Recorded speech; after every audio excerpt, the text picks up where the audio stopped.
So what is conflict in a negotiation, and what role does it play? Well, generally, negotiations arise pursuant to some differing interest or objective between two or more parties. Okay, and in some situation where those interests or objectives are incongruent and someone wants to take actions or in furtherance of, or they desire an outcome that in some way harms or is not congruent with the interest or objectives of others, that's when you ultimately have a conflict. Okay, and if two parties believe that they can better their position by addressing the conflict with the other person, they can undertake the process of negotiation.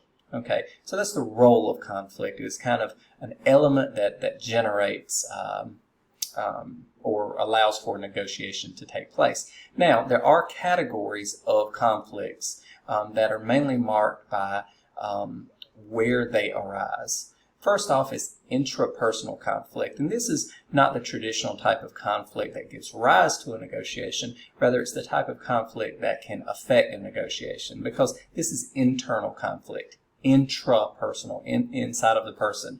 And this can be mental, emotional, any list of cognitive factors that can somehow pull you in one direction or another with regard to how you feel, what you're thinking about, or in any way, shape, or form influencing your position in the negotiation. So this is interpersonal. It's something you have to deal with when you have more than one force pulling you in a direction internally.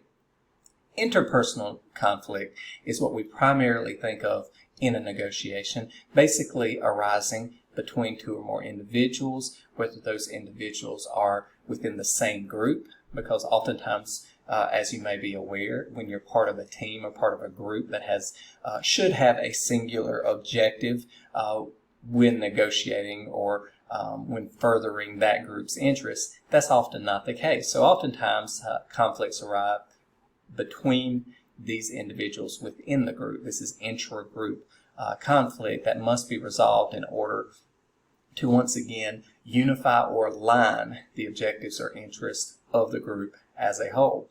And then there's intergroup conflict, that is conflict between two groups that exist. So even though once you've aligned your interests, motives, or objectives within an individual group, you'll still run into that in other groups where they have a conflicting or differing interest or objective from yourself.